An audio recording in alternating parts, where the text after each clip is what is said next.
D'ailleurs, je m'en fous. Ton histoire m'intéresse pas. Brigitte Bardot est morte. Avec elle, la France n'a pas seulement perdu une actrice ou une icône. Elle a perdu une certaine idée de la liberté, une voix qui refusait de se taire, un regard qui n'a jamais appris à tricher. Pendant des décennies, Brigitte Bardot a été observée, désirée, jugée. On a parlé de sa beauté, de ses films, de ses scandales. On a commenté ses choix, souvent sans jamais écouter ce qu'elle ressentait vraiment. Et pourtant, derrière la légende, il y avait une femme marquée par des rencontres qui ont laissé des traces bien plus profondes que n'importe quel rôle au cinéma. Avant de disparaître, Brigitte Bardot n'a pas voulu revenir sur sa carrière. Elle n'a pas dressé le bilan de ses succès, ni cherché à défendre son image. Ce qu'elle a laissé derrière, elle est plus intime, plus fragile. Elle a parlé d'hommes, 5 hommes, 5 présences qui ont traversé sa vie et qu'elle n'a jamais pu effacer de sa mémoire. Il y a eu celui qui l'a révélé au monde, mais lui a aussi appris la méfiance. Celui qui a transformé l'amour en spectacle. Celui qui l'a plongé dans un luxe sans chaleur. Celui qu'elle a aimé sans pouvoir le garder. Et celui qui lui a donné un fils, mais aussi le sentiment d'être enfermé. Ces hommes n'étaient pas tous des amants heureux, ni des ennemis déclarés. Ils étaient des étapes, des blessures, des silences. Alors une question demeure, simple et troublante à la fois. Quels travaux ont façonné la carrière de Brigitte Bardot et quel nom vous surprendrait le plus? Voici les 5 hommes que Brigitte Bardot a emportés avec elle. Numéro 5. Roger Vadim. Roger Vadim n'a pas seulement été le premier grand amour de Brigitte Bardot. Il a été l'homme qui l'a façonné, révélé, exposé. Avec lui, Bardot n'est pas entrée doucement dans le monde du cinéma. Elle y a été projetée, presque arrachée à l'adolescence, propulsée sous une lumière trop forte pour une jeune femme encore en construction. Vadim voyait en elle bien plus qu'une épouse ou une compagne. Il voyait un mythe à créer, une image à ciseler, une promesse à vendre. Brigitte Bardot a souvent reconnu qu'il lui avait ouvert les portes de la célébrité, mais elle a aussi laissé entendre, bien plus tard, que cette ascension avait un prix, celui de ne jamais vraiment se posséder soi-même. Dans leur relation, l'amour et le pouvoir n'étaient jamais clairement séparés. Vadim écrivait, dirigeait, décidait. Bardot suivait, fascinée, reconnaissante, mais peu à peu étouffée. Elle était regardée, filmée, interprétée, avant même d'avoir appris à se comprendre. Ce déséquilibre a creusé une première fissure intime, une brèche qui ne s'est jamais totalement refermée. Leur séparation n'a pas été un scandale spectaculaire. Elle s'est faite dans le silence et la désillusion. Bardot n'a pas quitté Vadim en claquant la porte. Elle s'en est éloignée comme on se détache d'un rêve devenu trop lourd à porter. Ce départ a marqué un tournant. Pour la première fois, elle a compris que l'amour pouvait être indissociable d'une forme de domination douce, presque invisible. Plus tard, Brigitte Bardot n'a jamais renié ce lien. Elle n'a pas cherché à l'effacer, ni à le salir. Mais elle a reconnu que Roger Vadim avait été le point de départ d'une longue méfiance envers les hommes qui prétendaient savoir ce qui était bon pour elle. Avec lui, elle a appris la gloire. Et avec lui, elle a aussi appris la solitude qui l'accompagne. Roger Vadim reste ainsi le premier souvenir impossible à oublier, celui qui a donné naissance à la légende, mais aussi à la femme qui, toute sa vie, cherchera à reprendre le contrôle de son propre destin. Numéro 4. Gunther Sachs. Avec Gunther Sachs, Brigitte Bardot est entrée dans un monde qui semblait, de l'extérieur, irréel. Un monde fait d'hélicoptères, de fêtes privées, de voyages éclairs et d'une richesse sans limites apparentes. Après les tensions, les regards pesants et les rapports de force, Sachs incarnait une autre promesse, celle d'un amour sans conflit, protégé par l'argent et l'élégance. Leur rencontre a été fulgurante. Gunther Sachs était fasciné par Bardot comme on l'est par une œuvre rare. Il ne cherchait pas à la façonner, ni à la diriger. Il voulait l'admirer, la célébrer, l'entourer de tout ce que le luxe pouvait offrir. Pour Brigitte Bardot, cette relation avait quelque chose de rassurant. Elle croyait y trouver une forme de légèreté, presque un refuge après les blessures précédentes. Mais très vite, une autre réalité s'est imposée. Derrière les gestes spectaculaires et les déclarations grandioses, Bardot a découvert une distance émotionnelle difficile à combler. Gunther Sachs était un homme du monde, habitué à l'instant, au mouvement, à la distraction permanente. L'amour, chez lui, ressemblait parfois à un jeu brillant, mais sans ancrage profond. Brigitte Bardot s'est sentie seule au cœur même de cette abondance. Elle a compris que le confort matériel ne pouvait pas remplacer la présence véritable ni apaiser ses angoisses intimes. Le silence, dans ses palais trop grands, pesait parfois plus lourd que les conflits bruyants qu'elle avait connus auparavant. Leur mariage, aussi rapide qu'il avait commencé, s'est dissous sans éclat. Pas de scandale, pas de règlement de compte public, simplement la constatation que deux solitudes peuvent cohabiter sans jamais se rejoindre.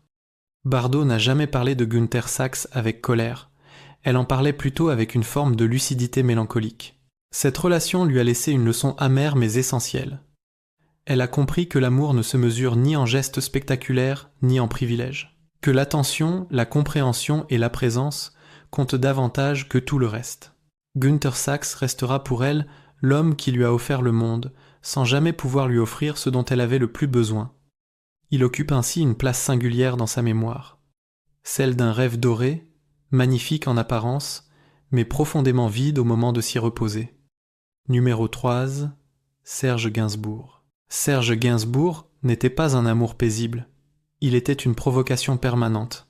Avec lui, Brigitte Bardot n'a jamais connu la tranquillité, mais elle a traversé quelque chose de plus troublant encore, une relation faite d'intelligence brute, de malaise assumé et d'une attraction qu'elle n'a jamais complètement expliquée.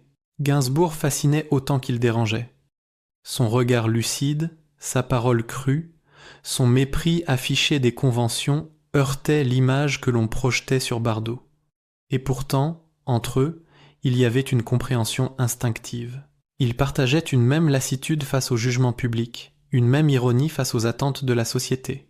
Leur lien n'était pas construit pour durer, mais pour brûler. La chanson qu'ils ont enregistrée ensemble a suffi à figer cette relation dans la mémoire collective. Elle a transformé leur proximité en scandale, leur intimité en débat national. Bardot s'est retrouvée piégée dans une image qu'elle n'avait pas entièrement choisie. Gainsbourg, lui, assumait la provocation jusqu'au bout. Elle, en revanche, en a porté le poids bien plus longtemps. Avec le temps, Brigitte Bardot a souvent exprimé un malaise face à cet épisode, non pas parce qu'elle regrettait la rencontre, mais parce qu'elle en mesurait les conséquences.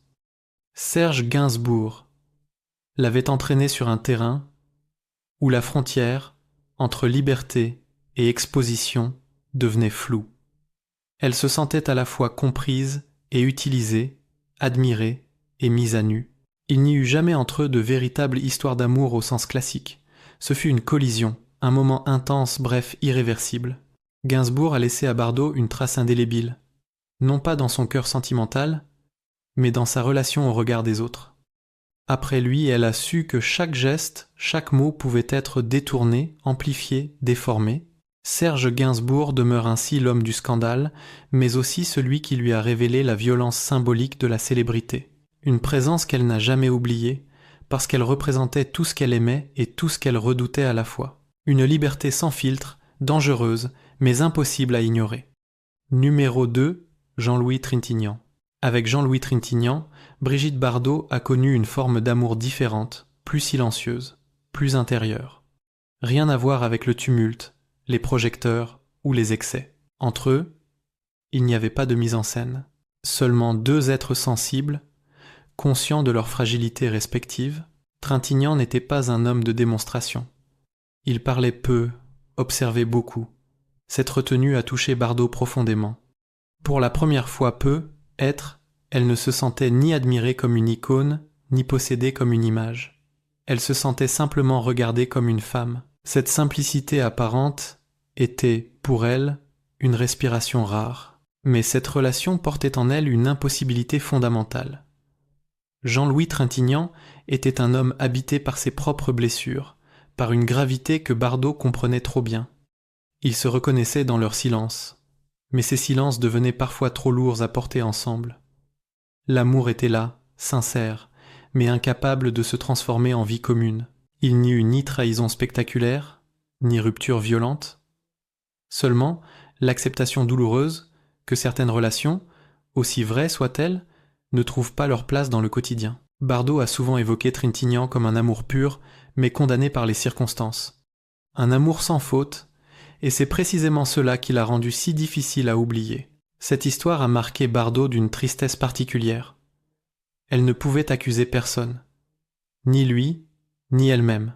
Elle a compris que l'amour ne suffit pas toujours à sauver deux êtres, surtout lorsque chacun porte en lui un poids trop lourd. Trintignant lui a appris que la douceur pouvait aussi être source de douleur. Jusqu'à la fin de sa vie, Brigitte Bardot a parlé de lui avec une pudeur intacte. Sans regret amer, mais avec une émotion intacte. Jean-Louis Trintignant est resté cet homme qu'elle a aimé sans bruit, sans scandale, mais avec une intensité que le temps n'a jamais effacée. Celui qui lui a prouvé que les plus grandes blessures ne sont pas toujours celles qui font le plus de bruit. Numéro 1. Jacques Charrier. Jacques Charrier est l'homme que Brigitte Bardot n'a jamais pu oublier, non pas par nostalgie, mais parce qu'il représentait une blessure impossible à refermer. Avec lui, il ne s'agissait plus seulement d'amour ou de désillusion. Il s'agissait d'enfermement, d'un sentiment de perte de soi que Bardot portera longtemps, bien après la fin de leur mariage. Lorsqu'elle épouse Jacques Charrier, Brigitte Bardot croit encore qu'une vie plus stable est possible. Elle pense pouvoir concilier son besoin de liberté avec les exigences d'un couple, d'une famille. Mais très vite, cette union prend une autre tournure. Bardot se sent observée, jugée, ramenée sans cesse à ce qu'elle devrait être plutôt qu'à ce qu'elle est. Le regard de Charrier, plus rigide, plus normatif, entre en collision frontale avec son tempérament indomptable. La naissance de leur fils bouleverse profondément Bardot. Pour la première fois, elle est confrontée à un attachement qui dépasse tout le reste. Mais cet amour maternel s'accompagne d'une pression immense. Elle se sent enfermée dans un rôle qu'on lui impose, écartelée entre son instinct de mère et son besoin vital de rester libre. Cette tension constante devient insupportable. Le mariage se transforme peu à peu en ce que Bardot décrira plus tard comme une prison morale. Elle n'y trouve ni refuge ni compréhension. La séparation n'apporte pas de soulagement immédiat. Au contraire, elle laisse derrière elle un mélange de culpabilité, de colère et de tristesse profonde. Jacques Charrier n'est pas seulement un ancien mari. Il est le symbole d'une période où Bardot a eu le sentiment de se perdre elle-même. Avec le temps, Brigitte Bardot n'a jamais cherché à réécrire cette histoire pour se donner le beau rôle. Elle a reconnu ses failles, ses contradictions, ses erreurs, mais elle a aussi affirmé que cette relation avait marqué un point de non-retour. Après Jacques Charrier, elle ne croira plus jamais au compromis imposé au nom du bonheur attendu. S'il est le numéro 1 de cette liste, ce n'est pas parce qu'il a été l'homme qu'elle a le plus aimé. C'est parce qu'il est celui qui a laissé la trace la plus durable, celui qui lui a appris, dans la douleur, que renoncer à soi-même est parfois le plus grand des sacrifices, et que certaines histoires ne s'effacent jamais, parce qu'elles ont changé à jamais la façon d'aimer. Brigitte Bardot n'a jamais dressé cette liste pour régler des comptes. Elle n'a pas cité ces 5 hommes pour se justifier, ni pour réécrire son histoire. Si elle les a évoqués avant de disparaître, c'est parce qu'ils représentaient chacun une étape décisive de sa vie intérieure. Des passages, des fractures, des apprentissages parfois cruels. Ces hommes n'étaient pas tous des amours heureux, ni des bourreaux évidents. Certains l'ont révélé, d'autres l'ont blessé, d'autres encore l'ont enfermé sans toujours en avoir conscience. Ensemble, ils dessinent le portrait d'une femme qui a refusé de se plier au rôle qu'on attendait d'elle, quitte à en payer le prix le plus élevé, celui de la solitude, celui de l'incompréhension, celui de la culpabilité aussi. En parlant d'eux, Brigitte Bardot parlait surtout d'elle-même, de ses contradictions, de sa difficulté à concilier l'amour et la liberté, de son refus obstiné de mentir sur ce qu'elle ressentait, même lorsque cela dérangeait. Elle n'a jamais prétendu être un modèle. Elle a seulement voulu rester fidèle à ce qu'elle était, jusque dans ses erreurs. Sa disparition a laissé un silence particulier. Pas celui d'une star qu'on pleure, mais celui d'une femme dont la voix ne trichait pas. Ces 5 hommes font désormais partie de ce silence. Ils ne sont plus des figures publiques, mais des fragments d'une mémoire intime que Bardot a emportée avec elle. Peut être que Brigitte Bardot n'a jamais cherché l'amour parfait. Peut être hâtée, elle simplement cherchait un amour qui ne l'oblige pas à se renier. Et si elle n'a jamais cessé de se souvenir de ces hommes, c'est parce qu'ils lui ont tous appris, à leur manière, une vérité qu'elle n'a jamais cessé de défendre, On peut aimer profondément et pourtant refuser de disparaître pour l'autre. C'est cette fidélité à elle-même, plus encore que sa beauté ou ses films, que la France continuera de se rappeler.